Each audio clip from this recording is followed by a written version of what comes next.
It's a common complaint heard here at UC Berkeley. Why are some students struggling to even pass their classes, while those at other elite schools seem to breeze by with A's? Are students here just not as smart? Or are high standards putting Berkeley grads at a disadvantage? In this episode of Investigative Report, we explore just how much truth there is behind these concerns.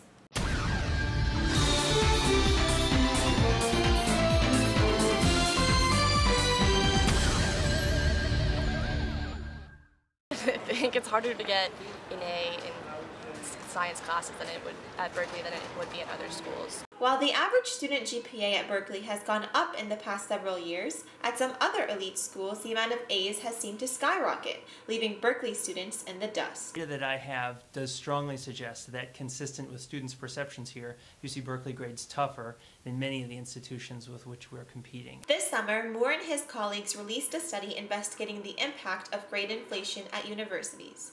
The results?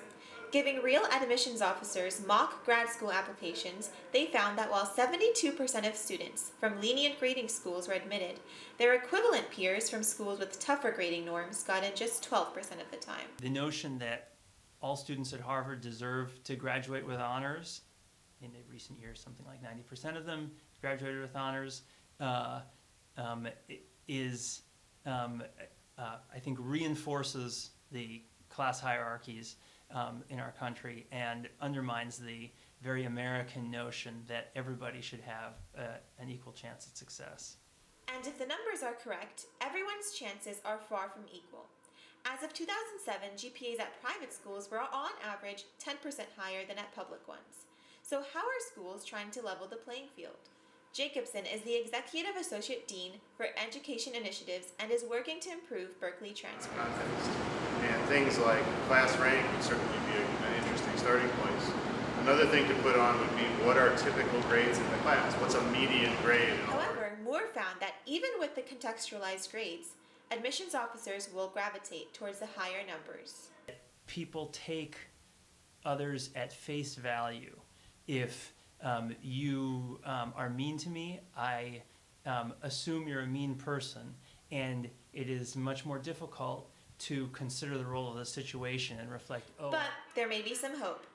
Berkeley Graduate Admissions Assistant Dean Corinne Kosmitsky says GPA doesn't play as big a role in admissions as you might think. They're very well aware that the GPA is in many ways just a number. And it is subjective in the way that, where the person comes from, what the grading culture there is, what the whole... Still, the admissions office does have a minimum 3.0 threshold for their applicants. Moore wants to take it one step further. Admissions offices should eliminate nominal GPAs from the information that human decision makers get, and should give them only contextualized or adjusted GPAs, and maybe not even GPAs, maybe just class rank or percentile rank information. We're always reforming things, and so maybe GPA will become a thing of the past in the future. I don't know. This is Tahmina Achkezai reporting for CalTV News.